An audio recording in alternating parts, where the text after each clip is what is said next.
Bien, buenas noches, querida comunidad. Vamos a continuar con nuestra serie de 150 días con los Salmos. Justamente otro motivador más para seguir explorando, compartiendo, conociendo la palabra de Dios. Y en esta oportunidad vamos a reflexionar el Salmo 30. En la liturgia de las horas sería el Salmo 29. Este salmo se titula Te alabaré porque me has librado. Y su introducción dice: nada hay definitivo en esta vida. El Señor alterna cada una de las alegrías y pruebas según lo necesitemos para crecer en la fe. Muy a menudo nos dejamos sorprender, la prueba nos abate, como si Dios ya no existiera, y cuando vienen los favores de Dios, no nos atrevemos a creer que sea verdad.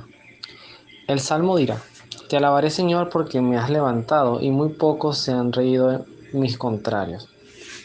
Señor Dios mío, clamé a ti y tú me sanaste. Señor, me has sacado de la tumba, me iba a la fosa y me has devuelto a la vida.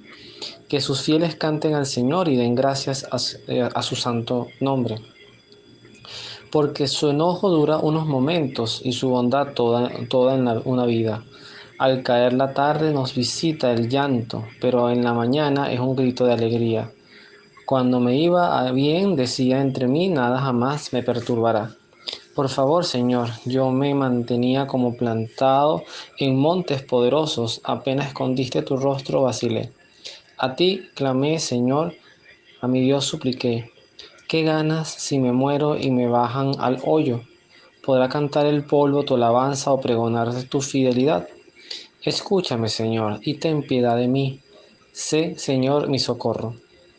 Tú has cambiado mi duelo en una danza. Me quitaste el luto y me ceñiste de alegría. Así mi corazón te cantará sin callarse jamás. Señor, mi Dios, por siempre te alabaré.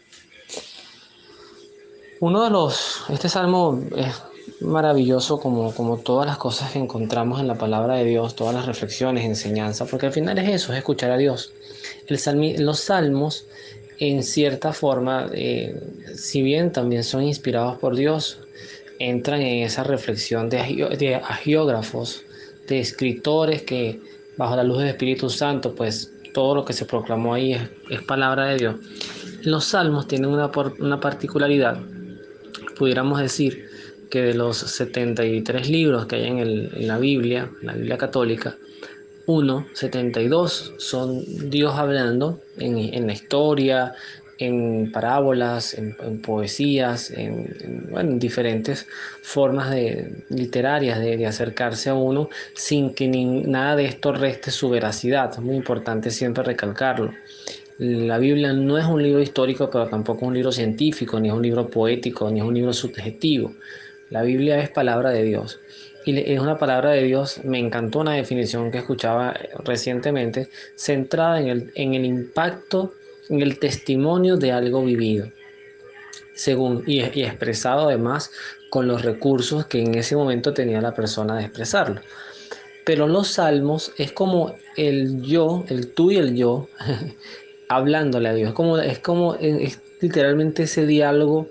Una palabra muy bonita es coloquio, donde yo ahora a través de la alabanza, del perdón, de la piedad, del dolor, de la angustia, pues elevo un diálogo a Dios.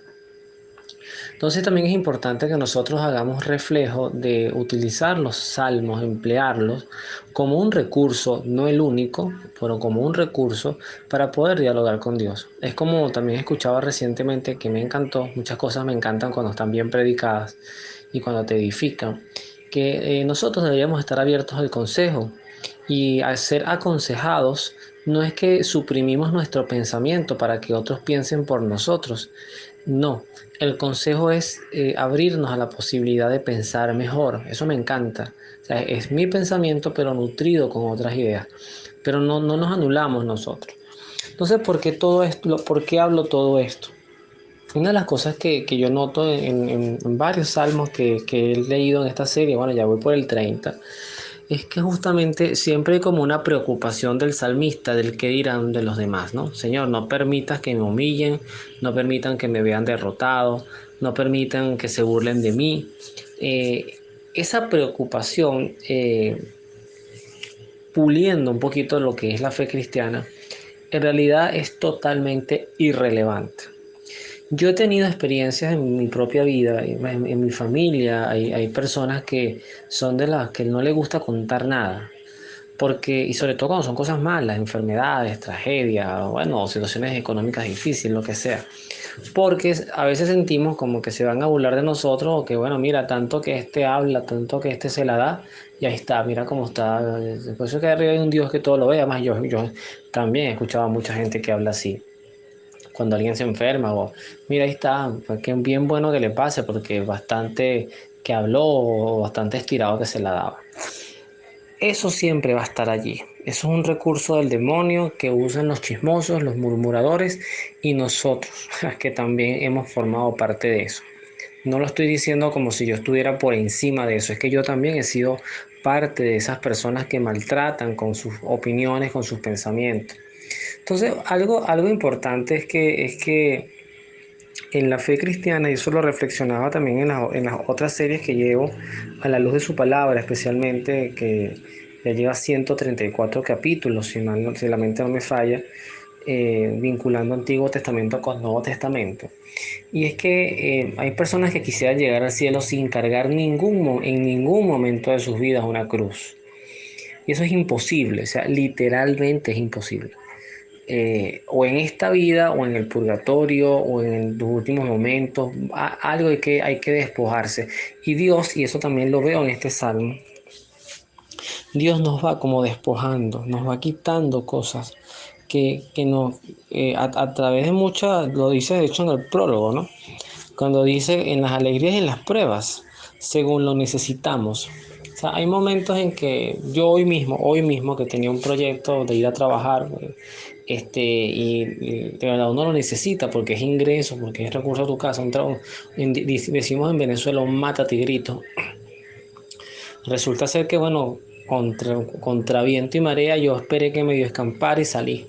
Y en plena vía, y les voy a explicar por qué este testimonio es importante. En plena vía que iba con mi esposa, que siempre es mi compañera, yo le digo a ella que yo voy a ser esos viejitos fastidiosos, si Dios me concede el don de la vejez, de que para todo voy a tener que ir con mi esposa, porque me siento muy seguro con ella, de verdad que es una compañera ideal y es chévere, ¿no? O sea, que no diga, bueno, a donde voy me siento cómodo estando con mi esposa. Y en plena vía se suelta otra vez el palo de agua, ni siquiera iba por la mitad del camino, y veía una salida que me iba a dar retorno a mi casa. Y dije, me voy a devolver. Y me devolví, o sea, escampé un poco, y mi hijo se quedó llorando en casa porque no quería que saliéramos, entonces lo llamé, y mira, voy para la casa, se alegró. Y bueno, uno se preocupa, uno dice, concha, qué fastidio, yo que necesitaba trabajar, quería trabajar, pero no se pudo dar. ¿Por qué insisto en esto? Yo recuerdo cuando yo estaba en tercer año de bachillerato, imagínense, estamos hablando no menos de quizás unos 25 años, 27 años atrás. Yo jugaba béisbol y un día me tocó ir a la práctica a mí solo. Yo vivía en el centro, eso era por Macaracuay, cuando el metro funcionaba, cuando había Metrobús, todas esas cosas servían. Y bueno, yo emprendo mi viaje y el metro se accidenta y bajan a todos los pasajeros y por ahí no sé por qué estación, si por Colegio Ingeniero, Plaza Venezuela, nos bajan a todos. Y aquello se estaba haciendo muy difícil llegar. Después subo a agarrar el Metrobús porque yo tenía que llegar, yo insistía en que tenía que llegar. Después el Metrobús no pasaba, lo cierto es que fue caótico, pero yo llegué, al final yo llegué al juego. Y ese día me pusieron de abridor, de abridor en el lado de bateo, no de pitcher. Y en mi primer turno, por fin, le pego a la pelota y corriendo hacia primera, cosa que nunca se debe hacer, me deslizo y me fracturé la muñeca. Había muchos avisos que me decían que ese día no debía ir, pruebas, pero mi tesudez, o sea, yo tenía que llegar, yo me escuchaba a mí mismo y yo insistía en ir, ¿no? No con esto quiero decir que uno siempre va a evitar accidentes, hay cosas que a veces nos pasan y como dice ese proverbio chino, bendición o desgracia solo Dios lo sabe. Eh, lo cierto es que hay cosas que pasan porque tienen que pasar. Y más que ocuparnos en que la humillación que vamos a tener ante el prójimo, el abandono a Dios es vital en esto. Ciertamente hay una frase que dice el salmista, como que le reclama a Dios, ¿no? ¿Qué ganas si me muero y me bajo en el hoyo? Podrá cantar el polvo de la alabanza y pregonar tu fidelidad. En realidad el cuerpo no, pero el alma sí. De hecho, en la comunión de los santos, una de las cosas que más vamos a hacer en el cielo, además no lo puedo describir, porque obviamente yo creo que eso es indescriptible. Inclusive los que han tenido éxtasis les ha costado mucho explicar estas cosas, pero es un santo, como el santo que cantamos en la misa, que nos unimos a los coros celestiales, los ángeles y los arcángeles, cantamos sin cesar el himno de tu gloria, y uno se imagina todo el cielo cantando santo, santo, santo es el Señor. Esa alabanza se hace post-mortem. Aquí tenemos una práctica en la iglesia militante, que es la iglesia de esta vida, que es finita. Nuestro transitar por esta vida es finito. El judío construía mucho reino, mucho paraíso y mucha prosperidad en esta tierra. Por eso le costaba entender aquello del más allá. El más allá aparece tenuemente cuando, por ejemplo, la comprensión de un purgatorio aparece en el libro de los Macabeos, cuando post-mortem, en una batalla, los guerreros que aparecen en ese libro decían: vamos a orar por el perdón de los pecados de los hermanos y especialmente de los que murieron. Es decir, que si hay perdón de pecados después de la muerte, y la única forma de que haya un perdón de pecados después de la muerte es en un lugar temporal llamado purgatorio, porque en el cielo no entra nada impuro y en el infierno en que entra y jamás sale. Entonces, allí hay un concepto de purgatorio. Y también en el libro de Daniel aparece también por primera vez una esperanza de resurrección. De hecho, dice el prólogo de ese libro que justamente por ahí era como que por primera vez se mencionaba esta esperanza de la resurrección. Entonces no era muy claro para los judíos esto del más allá, de un cielo, de ángeles cantando y dando gloria. Nosotros sí lo tenemos muy claro porque Cristo lo dejó pero clarísimo además. Cristo nos habla de un cielo activo, un cielo consciente, un cielo donde se ve el rostro de Dios, donde se ve el rostro de los ángeles, de los santos, especialmente María Santísima y, bueno, y todos los coros que están allí en un estado de paz, en un estado de tranquilidad. Entonces, sí, esto que dice el salmista en el título: te alabaré, Señor, porque me has levantado y muy pocos se han reído en mis contrarios. Yo le quitaría esa segunda parte con mucho respeto. No me importa si los contrarios se ríen o no se ríen. Quizás pudiéramos hacer un anclaje de los demonios que se burlan de nosotros. Sí, eso sí los vamos a humillar y los vamos a pisotear con la gracia de Dios. Pero la alabanza que le damos al Señor hoy los cristianos es porque nos ha salvado, porque nos ha abierto una puerta de salvación, un camino a la gracia que es por sus méritos, no por los nuestros. Nosotros no somos meritorios de nada. Nosotros ni siquiera nos merecemos el amor de Dios. El Dios nos ama porque nos quiere amar, porque es su esencia. Y eso más que sacarle cuentas y méritos y porcentajes, eso hay que agradecerlo. Agradecerlo con lágrimas además. Cada experiencia de amor que podamos vivir los cristianos en un retiro, en una misa, en una oración, en un momento de reflexión, vívalo. Hombre o mujer, llórelo, disfrútelo, porque una de las cosas donde más se expresa el amor de Dios de verdad es en ese llanto inexplicable, ese llanto que sale de nuestros ojos y que no sabemos por qué, pero que es chévere llorar así. Qué chévere, y ni te deshidratas, te privas y no sabes ni por qué estás llorando, pero es sabroso. El cuerpo necesita eso, ¿saben? Así que vamos a alabar al Señor, vamos a alabar al Señor porque es bueno, porque su misericordia es eterna, también lo dice uno de los salmos. Y vamos a alabarlo porque en las pruebas, en la alegría y en las pruebas, lo importante es que siempre está con nosotros, siempre. Aunque todo se secara, aunque el mundo se pusiera patas para arriba, aunque pasase lo que pasase, el que siempre va a estar con nosotros perennemente, porque es omnisciente, omnipresente, omnipotente, porque está allí para nosotros, es Dios. Y eso hay que agradecerlo. Eso cuando uno lo empieza a entender, eso da tranquilidad.